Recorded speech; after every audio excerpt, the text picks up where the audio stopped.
का रास्ता तय करता है। आइए जानते हैं कैसे। लेकिन उससे पहले जितने भी लोग ये वीडियो देख रहे हैं, प्लीज सब्सक्राइब आवर चैनल, ताकि आपको हॉलीवुड से लेकर साउथ तक की मूवीज और वेब सीरीज का एक्सप्लेनेशन मिलता रहे। पुष्पा लाल चंदन की डिलीवरी करने जाता है, पर बीच में ही उसे पुलिस रोक लेती है। वो पुलिस को रिश्वत देता है और माल लेकर वहाँ से निकल जाता है।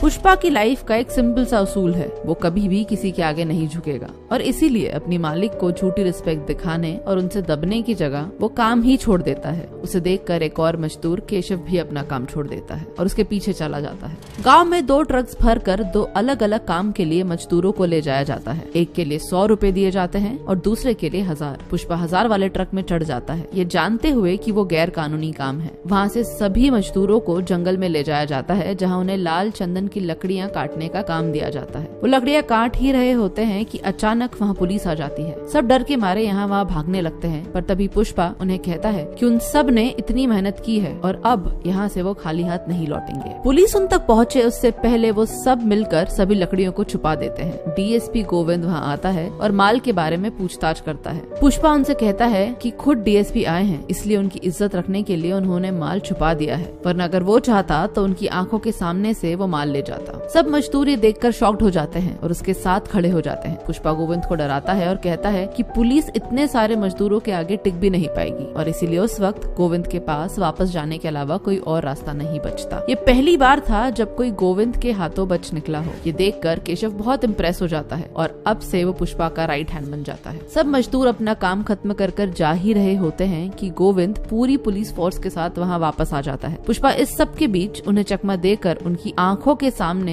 ट्रक से निकल जाता है और ट्रक कहीं छुपा देता है। इतना ही नहीं, वो आगे होकर खुद को पुलिस के हवाले कर देता है। पुलिस स्टेशन में पूछताछ के दौरान कहानी फ्लैशबैक में जाती है, जहां हमें ये पता चलता है कि पुष्पा गांव के एक बड़े आदमी मुलेटी वेंकट रमन का नाजायज बेटा है। वेंकट रमन पहले से ही शादीशुदा था, पर वो पुष्पा की माँ से बहुत प्यार करता था। बचपन में ही उसके पिता की मौत हो गई थी और उनके जाने के बाद पुष्पा के सौतेले भाई ने उसे और उसकी माँ को परेशान करना शुरू कर दिया था, क्योंकि वो नहीं चाहता था कि पुष्पा के नाम के आगे उसके पिता का नाम लगे।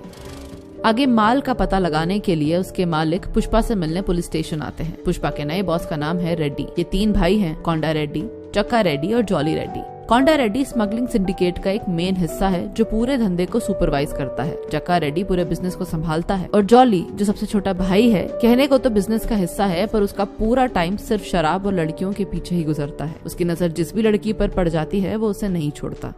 चक्का जॉली के साथ पुष्पा से मिलने पुलिस स्टेशन आता है और उसे माल के बारे में पूछता है और साथ ही ये भी कि पुलिस की इतनी मार खाने के बाद भी उसने आखिर अपना मुंह क्यों नहीं खोला। पुष्पा उसे कहता है कि पुलिस को माल के बारे में बताकर उसका कोई फायदा नहीं होता और इसीलिए वो माल की जानकारी के बदले 5 लाख रुपए की मांग करता है, साथ ही पुलिस से रिहाई भी। चक्का मान जाता है और पुष्पा उन्हें माल लौटा देता है। जॉली माल मिलने के बाद पुष्पा की बेइज्जती करके उसे कार से उतार देता है। कहता है कि वो अपनी औकात की गाड़ी से वापस घर जाए। पुष्पा तुरंत उस 5 लाख रुपए से एक कार खरीद लेता है और उसी कार से जॉली रेड्डी के सामने आता है। कोंडा रेड्डी ने मजदूरों की एक मीटिंग बुलाई होती है, जहां पुष्पा भी आता है। सब मजदूर कोंडा को बोलते हैं कि जब से डीएसपी गोविंद आया है, लकड़ियों को काटने से लेकर उन्हें गोडाउन तक लाने में बहुत मुश्किल हो रही है। पुष्पा तभी कोंडा को कहता है कि उसके पास एक ऐसा प्लान है जिससे कोई भी ट्रक कभी भी पकड़ा नहीं जाएगा। वो ट्रक को बीच में से काट कर 2 हिस्सों में बांट देता है। नीचे चंदन रखा जाता है और फिर वेल्डिंग करके आधे हिस्से में दूध भरा जाता है, जिससे सबको ये लगे कि दूध का व्यापार किया जा रहा है। पुष्पा पहला ट्रक जैसे ही गोविंद के चेक पॉइंट से क्लियर करवाता है, कोंडा रेड्डी जक्का को बोलता है कि पूरा काम अब पुष्पा को सौंप दिया जाए और जक्का सिर्फ उसे सुपरवाइज करे। कोंडा पुष्पा को इसके बदले हर लोड के लिए 5 लाख रुपए ऑफर करता है, पर पुष्पा 4% की पार्टनरशिप मतलब 4 लाख रुपए की डिमांड करता है। वो केशव से कहता है कि उसे 1 लाख रुपए का नुकसान नहीं हुआ, बल्कि ऐसा करके अब वो कोंडा रेड्डी का पार्टनर बन गया है, क्योंकि इस वक्त पुष्पा का इंटरेस्ट पैसे कमाने से ज्यादा पार्टनरशिप करने में होता है। आगे चल के पुष्पा को अपने साथ काम कर रहे एक मजदूर की बेटी श्रीवल्ली से प्यार हो जाता है। वो केशव के थ्रू इनडायरेक्टली उसे पटाने की कोशिश करता है, पर श्रीवल्ली उस पर बिल्कुल भी ध्यान नहीं देती। पर फिर भी केशव किसी तरह पुष्पा और श्रीवल्ली को 1-2 बार मिलवा ही देता है। इस दौरान गोविंद कोंडा रेड्डी के ट्रक को पकड़ लेता है। श्रीवल्ली के पिता के साथ एक और मजदूर पकड़ा जाता है। गोविंद दोनों से कहता है कि करीबन 200 करोड़ का माल चेन्नई से बाहर जाने वाला है जो मंगल सीनू का है, और वो अपना माल कोंडा रेड्डी के गोडाउन पर रखने वाला है। अगर वो दोनों उसकी जानकारी गोविंद को दे देंगे तो न सिर्फ वो उन्हें छोड़ देगा बल्कि रिवॉर्ड के रूप में 50 लाख रुपए भी देगा। श्रीवल्ली के पिता ये सोचते हैं कि उसकी शादी में ये पैसे काम आ जाएंगे, इसीलिए दोनों फिर पुलिस से मिल जाते हैं। चेन्नई में हो रही चंदन की स्मगलिंग का मेन हेड मंगल सीनू है। कोंडा रेड्डी जैसे बहुत सारे व्यापारी अपना अपना माल मंगल सीनू को बेचते हैं और मंगल सीनू करीबन 15 चेक पॉइंट से क्लियर करवा कर ये माल मुर्गन नाम के एक इंसान तक चेन्नई में पहुंचाता है। मंगल सीनू कोंडा रेड्डी के गोडाउन में अपना माल रखवा देता है। माल गोडाउन से निकलवाने की पूरी जिम्मेदारी पुष्पा के ऊपर होती है, लेकिन पुष्पा के कहने पर भी माल गोडाउन से नहीं निकल पाता क्योंकि जॉली रेड्डी उस रात एक लड़की को गोडाउन पर लेकर आ जाता है। ये बात श्रीवल्ली के पिता गोविंद को बता देते हैं और वो पूरी पुलिस फोर्स के साथ गोडाउन के लिए निकल जाता है। पुष्पा को ये समझ आ जाता है कि अब चाह कर भी वो लोग माल को सड़क के रास्ते नहीं ले जा पाएंगे, तो वो सारा माल नदी में बहा देता है और केशव को बोलता है कि जाकर डैम का पानी रुकवा दे। इसीलिए पुलिस को गोडाउन पर कुछ नहीं मिलता। डैम के एक तरफ पूरा माल इकट्ठा हो जाता है और उसे वहाँ से पुष्पा निकलवा लेता है।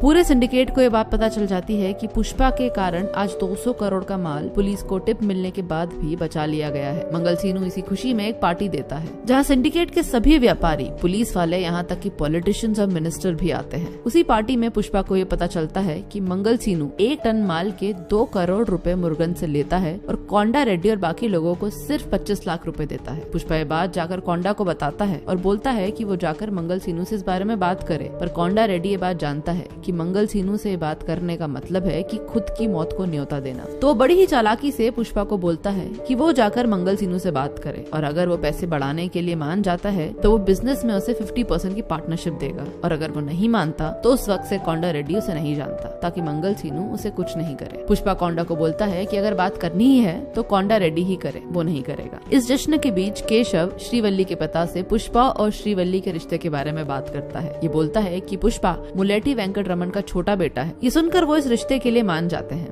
पुष्पा अपनी माँ के साथ श्रीवल्ली के घर जाता है, पर उनकी एंगेजमेंट के जस्ट पहले पुष्पा का सौतेला भाई वहाँ आ जाता है और सबके सामने ये बोलता है कि पुष्पा एक नाजायज औलाद है और उन्हें श्रीवल्ली का रिश्ता उसके साथ नहीं करना चाहिए। वो उसकी माँ की भी बहुत बेइज्जती करता है। पुष्पा ये सहन नहीं कर पाता और उसे बहुत बुरी तरह मारता है और इस सब के बीच उसकी माँ घायल हो जाती है और उन्हें तुरंत हॉस्पिटल में एडमिट किया जाता है। ये सब देखकर श्रीवल्ली को भी पुष्पा के लिए बहुत ज्यादा बुरा लगता है। पुष्पा ये सब देखकर फाइनली डिसाइड करता है कि अब से वो अपने पिता के विषय में और चुप नहीं बैठेगा। इतना ही नहीं, वो किसी भी तरह का अन्याय नहीं सहन करेगा, फिर चाहे वो कोंडा रेड्डी हो या मंगल सीनू।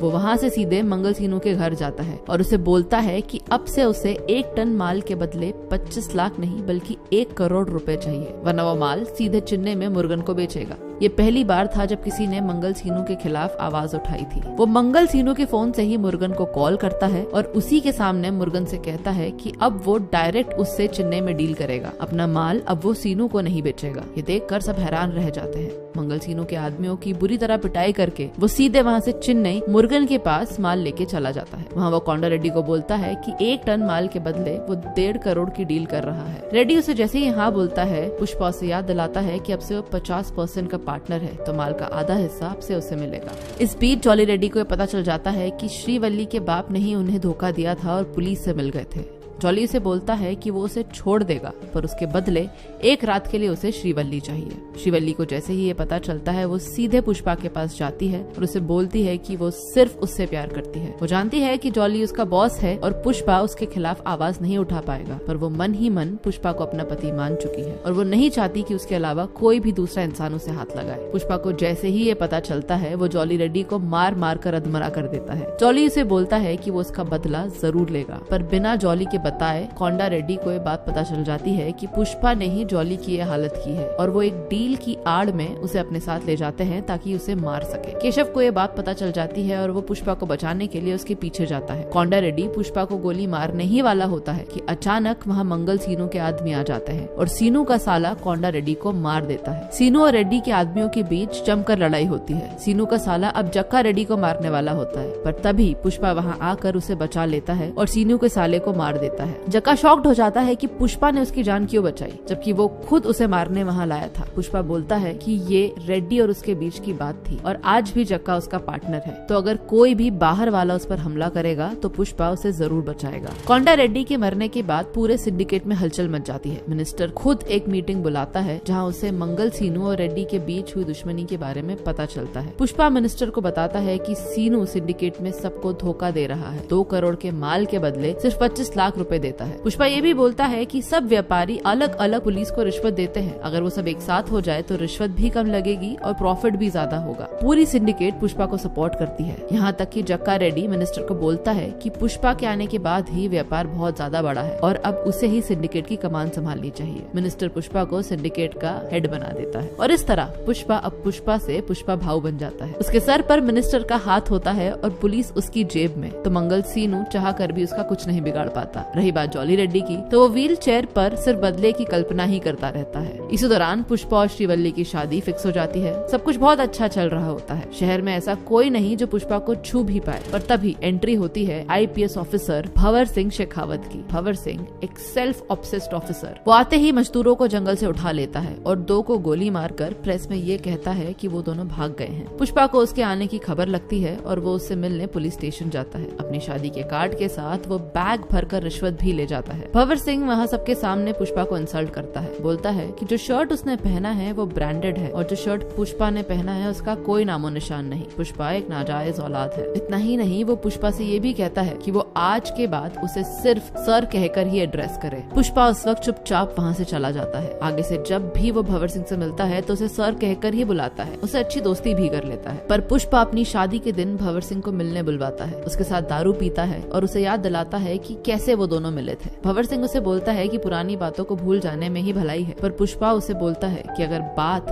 सिर्फ उसकी होती तो वो जाने देता। भंवर सिंह ने उस दिन उसकी माँ को इंसल्ट किया। वो चाहता तो उस दिन भी उसका जवाब दे सकता था, पर उस दिन उसने अपनी माँ से प्रॉमिस किया था और वो उनका दिल नहीं दुखाना चाहता था। वो उसे उसके सारे कपड़े उतारने को बोलता है और बोलता है कि उसका ब्रांड कपड़ों के साथ ही उतर गया है। वो अगर नंगा गांव में जाएगा तो उसकी वर्दी के बिना उसका कुत्ता भी उसे नहीं पहचानेगा और न ही उसकी कोई इज्जत करेगा। इसके बाद वो खुद अपने कपड़े उतारता है और बोलता है कि उसका ब्रांड उसके कपड़े नहीं बल्कि उसकी रगों में बह रहा उसके पिता का खून है। वो अभी इसी वक्त बिना कपड़ों के निकलेगा तब भी पूरा गांव उसे पुष्पा भाव ही बुलाएगा, क्योंकि उसने यहीं से अपना सफर शुरू किया था। पर बिना वर्दी के शेखावत की कोई हैसियत नहीं, कोई पहचान नहीं। ये कहकर वो वहाँ से सीधा अपने मंडप में चला जाता है। श्रीवल्ली उसे पूछती है कि सब ठीक तो है ना। वो उसे कहता है किसी ने पुष्पा सुनकर उसे फ्लावर समझने की गलती कर दी थी। वो उसे बता के आया है कि वो फ्लावर नहीं फायर है। वो उसे पूछती है तो फिर किस्सा खत्म हो गया ना, तो पुष्पा उसे बोलता है कि किस्सा अब शुरू हुआ है और ये फिल्म यहाँ खत्म हो जाती है। पर फिल्म की कहानी यहाँ खत्म नहीं हुई है, इसका पार्ट 2 भी